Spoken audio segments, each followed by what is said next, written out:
Hello everyone, how's your day? For October's special, I'll be telling you horror tales. Okay, let's begin. The Telltale Heart by Edgar Allan Poe. True, nervous, very dreadfully nervous I had been and am, but why will you say that I am mad? The disease had sharpened my senses, not destroyed, not dulled them. Above all was the sense of hearing acute. I heard all things in the heaven and in the earth. I heard many things in hell. How then am I mad? Hearken and observe how healthily, how calmly I can tell you the whole story. It is impossible to say how the first idea entered my brain, but once conceived, it haunted me day and night. Object there was none, passion there was none. I loved the old man. He had never wronged me. He had never given me insult. For his gold I had no desire. I think it was his eye. Yes, it was this. He had the eye of a vulture, a pale blue eye with a film over it. Whenever it fell upon me, my blood ran cold. And so by degrees, very gradually I made up my mind to take the life of the old man, and thus rid myself of the eye forever. Now, this is the point. You fancy me mad. Madmen know nothing. But you should have seen me. You should have seen how wisely I proceeded, with what caution, with what foresight, with what dissimulation I went to work. I was never kinder to the old man than during this whole week before I killed him. And every night, about midnight, I turned the latch of his door and opened it. Oh, so gently. And then, when I had made an opening sufficient for my head, I put in a dark lantern, all closed, that no light shone out, and then I thrust in my head. Oh, you would have loved to see how cunningly I thrust it in.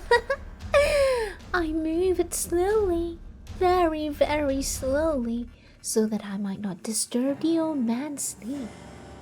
It took me an hour to place my whole head within the opening, so far that I could see him as he lay upon his bed. Would a madman have been so wise as this? And then when my head was well in the room, I undid the lantern cautiously. Oh, so cautiously. Cautiously, for the hinges creak. I undid it just so much that a single thin ray fell upon the vulture's eyes. And this I did for 7 long nights, every night just at midnight.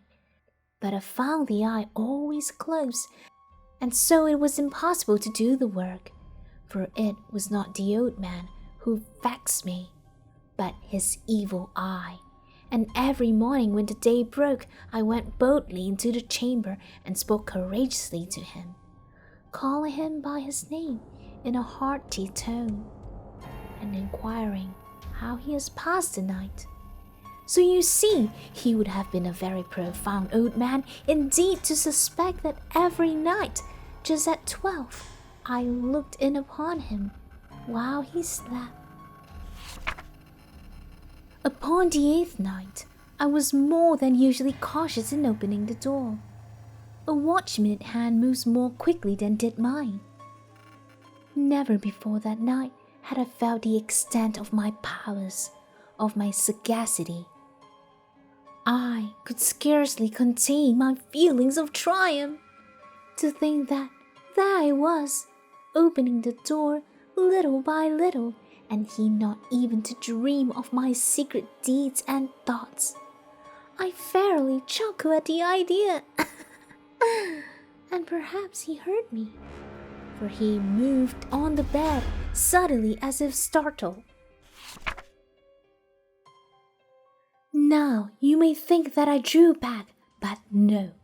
His room was as black as the pitch with the thick darkness, for the shutters were closed fastened through fears of robbers, and so I knew that he could not see the opening of the door. I kept pushing it on steadily. I had my head in and was about to open the lantern when my thumb slipped upon the tin fastening, and the old man sprang up in bed, crying out, "Who's there?" I kept quite still and said nothing. For a whole hour I did not move a muscle, and in the meantime I did not hear him lie down. He was still sitting up in the bed, listening, just as I have done, night after night, hearkening to the death watches in the wall. Presently, I heard a slight groan, and I knew it was the groan of mortal terror. It was not a groan of pain or of grief. Oh no, it was the low stifled sound that arises from the bottom of the soul when overcharged with awe. I knew that sound well.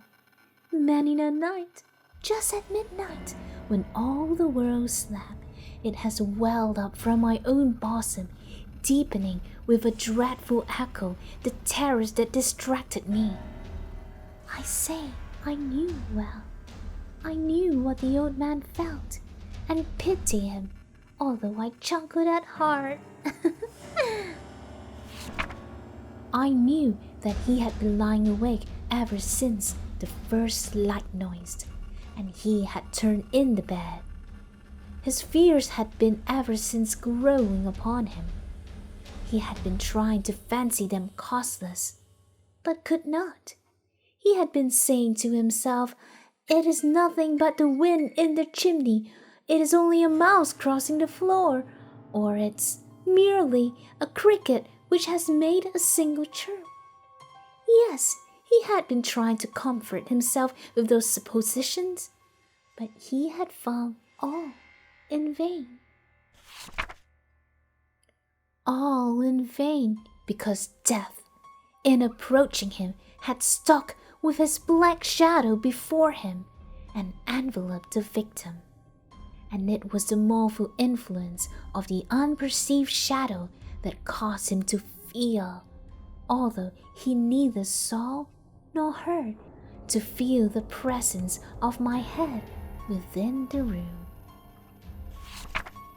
When I had waited a long time, very patiently, without hearing him lie down, I resolved to open a very, very little crevice in the lantern. So I opened it. You cannot imagine how stealthily, until at length a simple dim ray, like the thread of a spider, shot from out the crevice and fell full upon the vulture's eye. It was open wide open, and I grew furious as I gazed upon it. I saw it with perfect distinctness, all a dull blue with a hideous veil over it that chilled the very marrow of my bones. But I could see nothing else of the old man's face or person, for I had directed the ray as if by instinct, precisely upon the damned spot. And have I not told you that what you mistake for madness is but over-acuteness of the sense? Now I say there came to my ears a low, dull, quick sound, such as a watch makes when enveloped in cotton. I knew that sound well too. It was the beating of the old man's heart. It increased my fury, and the beating of a drum stimulates the soldier into courage. But even yet I refrained and kept still. I scarcely breathed. I held the lantern motionless. I tried how steadily I could maintain the ray upon the eve. Meanwhile, the hellish tattoo of the heart increased. It grew quicker and louder every instant. The old man's terror must have been extreme. It grew louder, I say louder every moment. Do you mark me well? I have told you that I'm nervous, so I am. And now, at the dead hour of the night, amid the dreadful silence of that old house, so strange a noise as this excites me to an uncontrollable terror. Yet, for some minutes longer, I refrained and stood still, but the beating grew louder. I thought the heart must burst. And now a new anxiety seized me. The sound would be heard by a neighbor. The old man owls had come. With a loud yell, I threw open the lantern and leaped into the room. He shrieked once only. In an instant, I dragged him to the floor and put the heavy bed over him. I then smiled guiltily to find the deed so far done. But for many minutes, the heart beat on with a muffled sound. This, however, did not vex me. It would not be heard through the wall. At length it ceased. The old man was dead. I removed the bed and examined the corpse. Yes, he was stone dead. I placed my hand upon the heart and held it there many minutes. There was no pulsation. He was stone dead.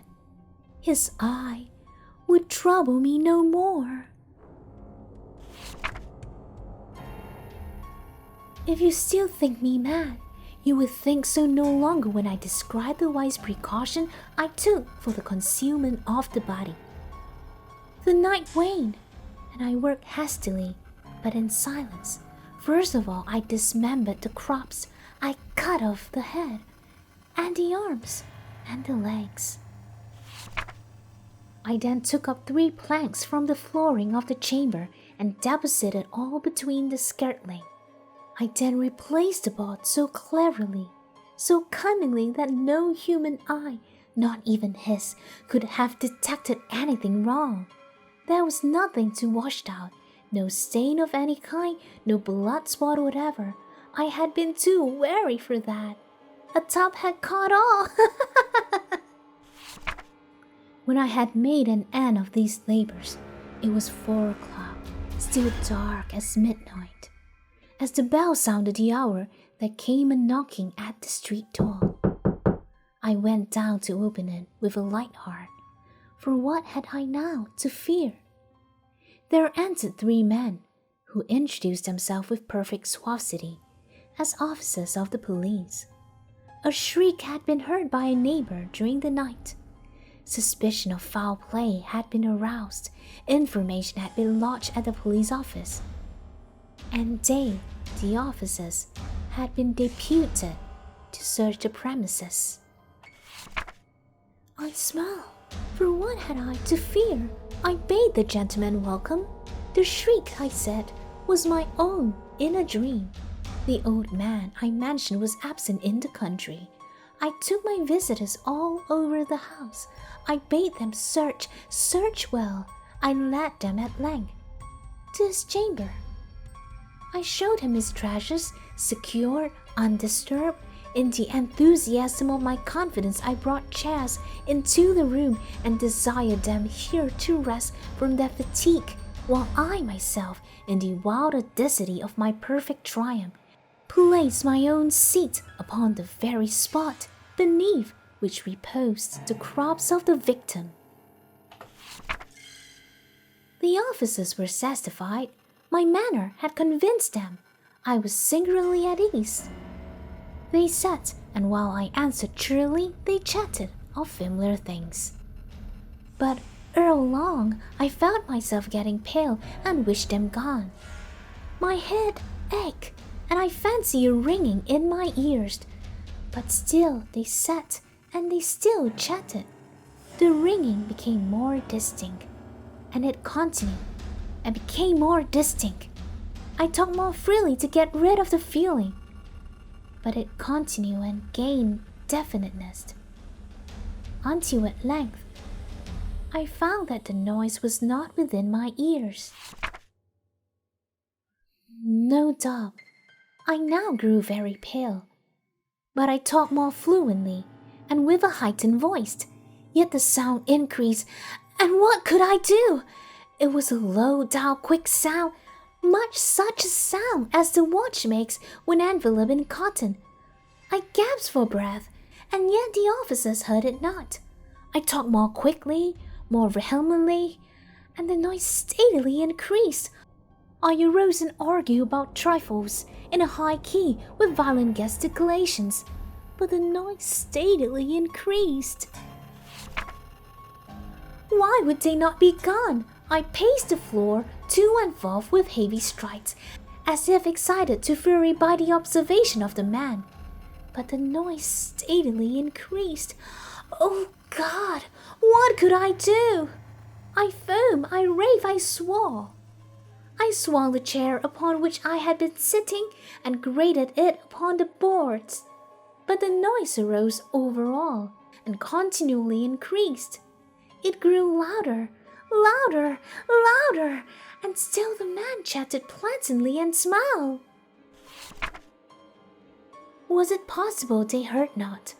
Almighty God, no, they heard, they suspected, they knew, they were making a mockery of my horror. This I thought, and this I think, but anything was better than this agony. Anything was more tolerable than this derision. I could bear those hypocritical smiles no longer. I felt that I must scream or die, and now again, hark! Louder, louder, louder! Valiance! I shriek. Dissemble no more!